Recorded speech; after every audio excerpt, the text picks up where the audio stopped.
Well, this is in Grand Teton.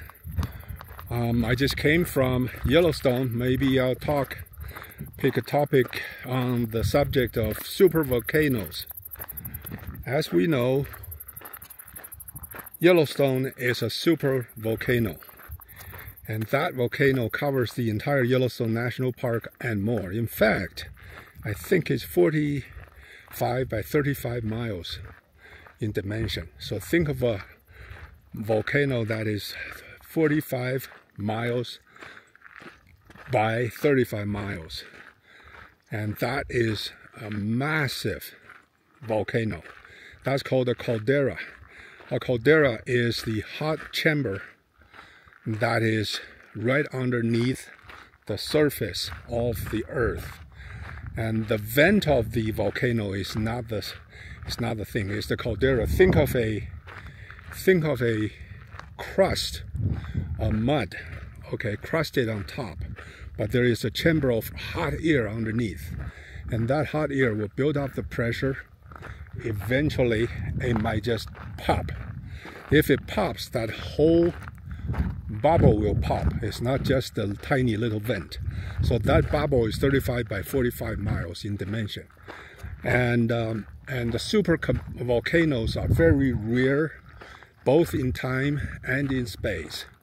And in human history, we have not really experienced a real supervolcano.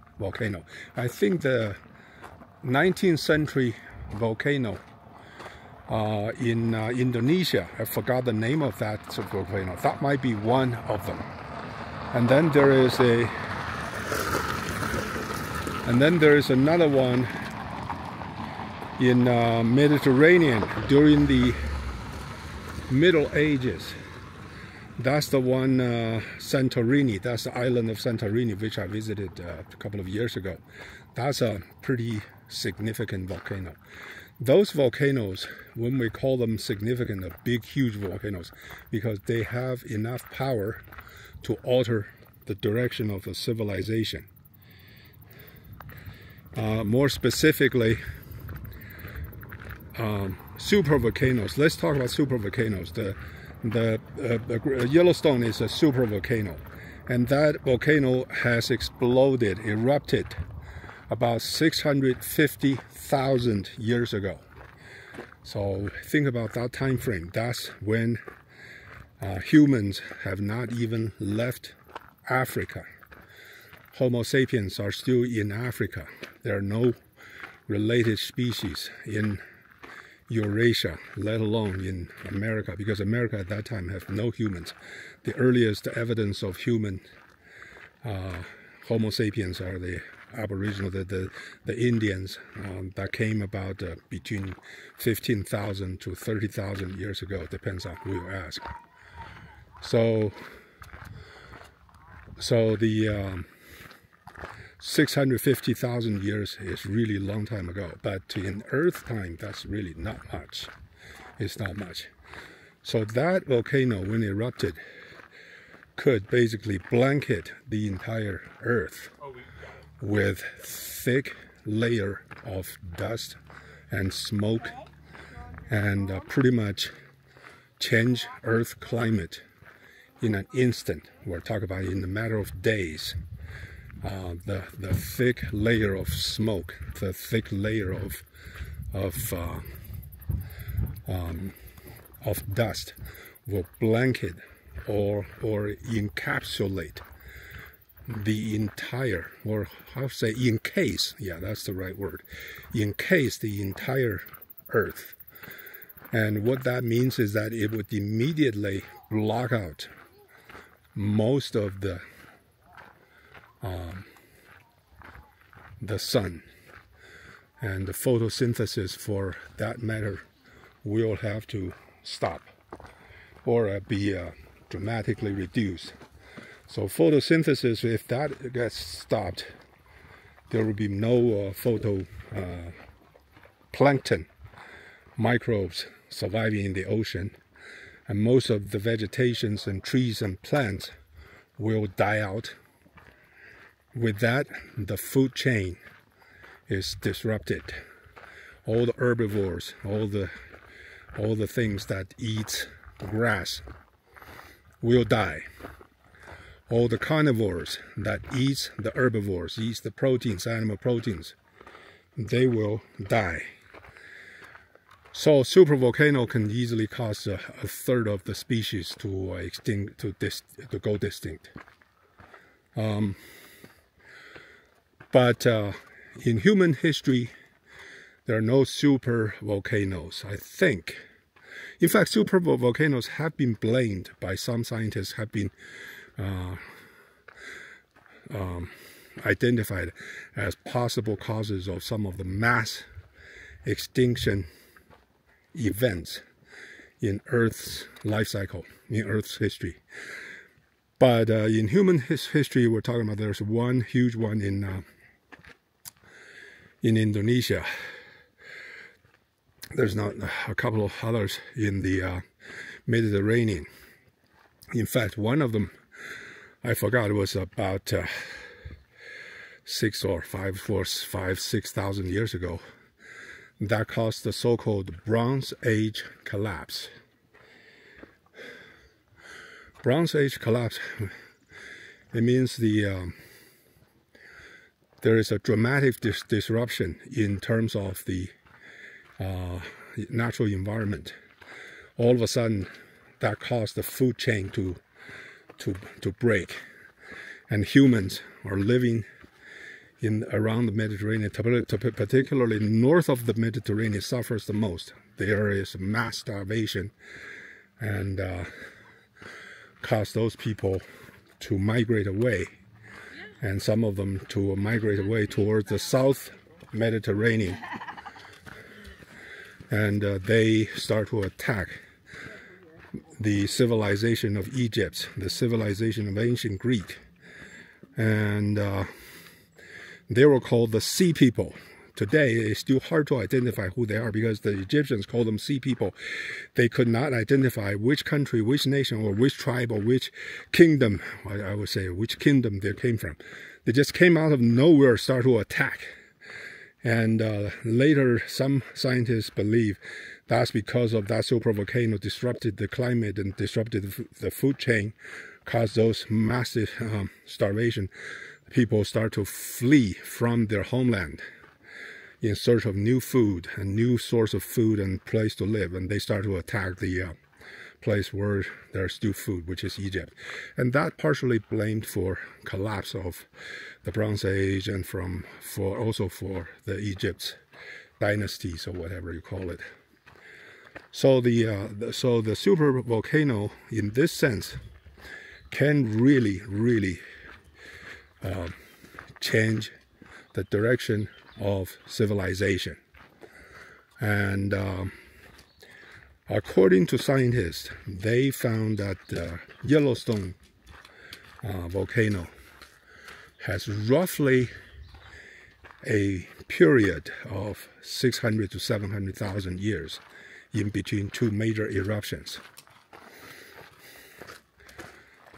In other words, if it does erupt again, it could cause similar civilizational events. But the last eruption is 650,000 years ago. And that is a number, 600 to 700,000 years interval between two major eruptions, makes Yellowstone kind of a frightening concept to think about, because if it does erupt, it's not about affecting the state of Montana and Wyoming and Colorado and Nevada and so forth. It is pretty much half of the United States will be wiped out. In other words, there will be no way to live in that area, and the global climate, the global climate pattern will be completely, dramatically altered. And that could cause a civilizational event. In other words, it could alter the direction of the civilization. But so far, no evidence shows that the Yellowstone caldera is in any show any sign of going into another major eruption. It does not look like it, because these estimates are rough. They will be give or take a few 100,000 years. It could be another few 100,000 years before Yellowstone erupt. It could be tomorrow. I shouldn't say tomorrow, because if it is tomorrow, there will be signs. There will be smaller earthquakes. There will be a ton of things, but nothing happened. But anyway, so these volcanic eruptions, to some extent, is what we call contingent events. Contingent in this sense, it is unpredictable, but it became a sufficient condition for something new to happen. You don't know when the condition will happen, but if it does happen, it could create huge shift in the direction of the civilization. So such contingent events, one of them will be a supervolcano. Another one will be, of course, an asteroid. If an asteroid of sufficient size hit the Earth, oh yeah, that could become a civilizational event, change civilization, or it could be an extinction event. It could be enough to wipe out large number of species, including the humans. As we know, it happened several times in the past, but it could happen again.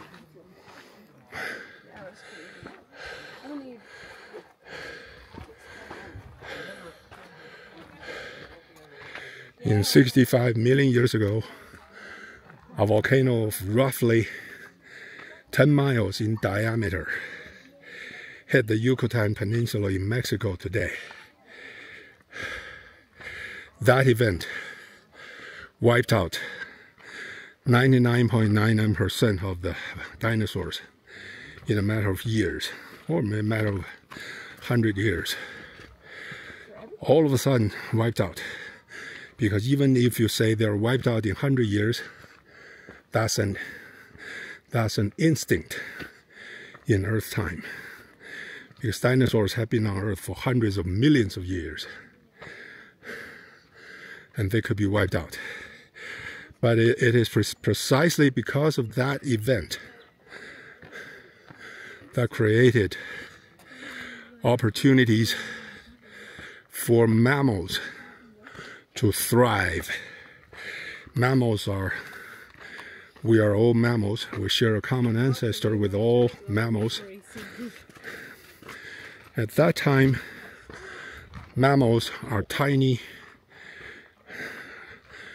smaller animals, and they were on the food chain. They were probably near the bottom. In other words, they were the one being hunted by larger animals for food, as food.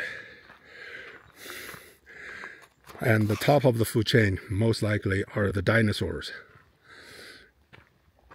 But with the dinosaurs wiped out from the Earth due to that catastrophic asteroid, it basically darkened the Earth for 1,000 years.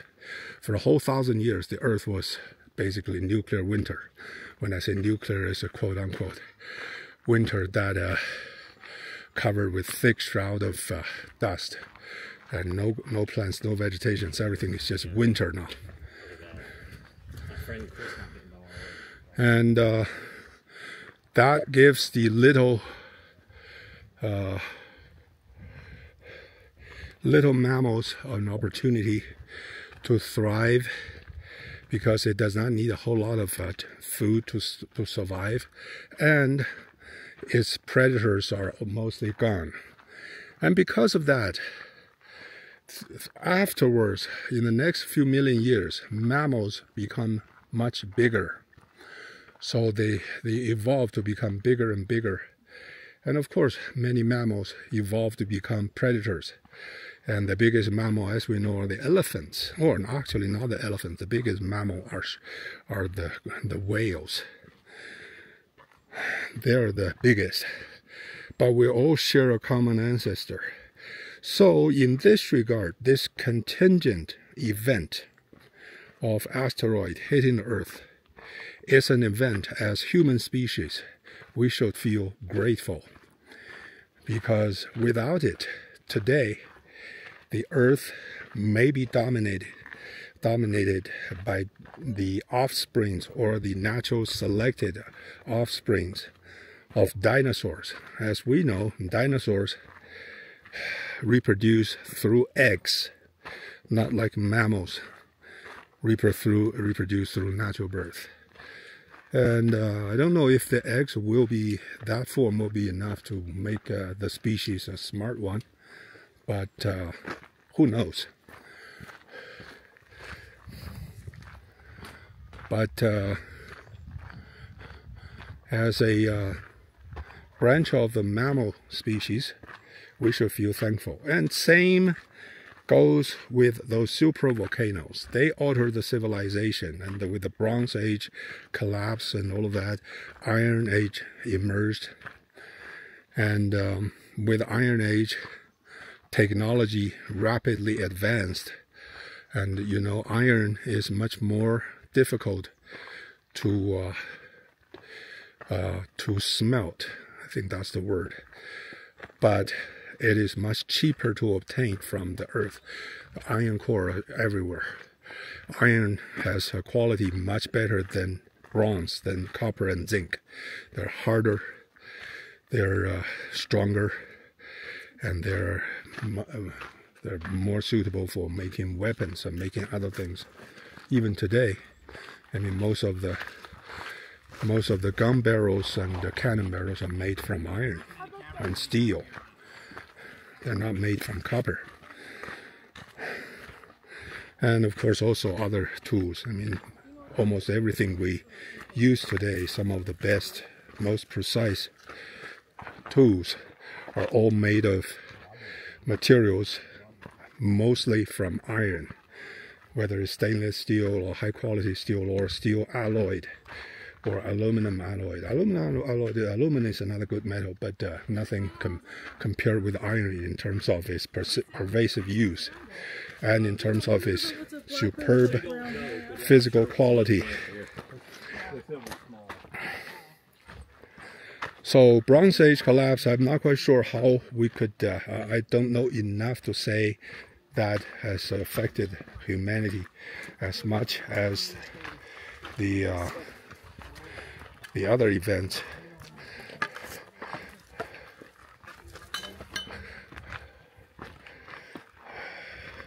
But that is the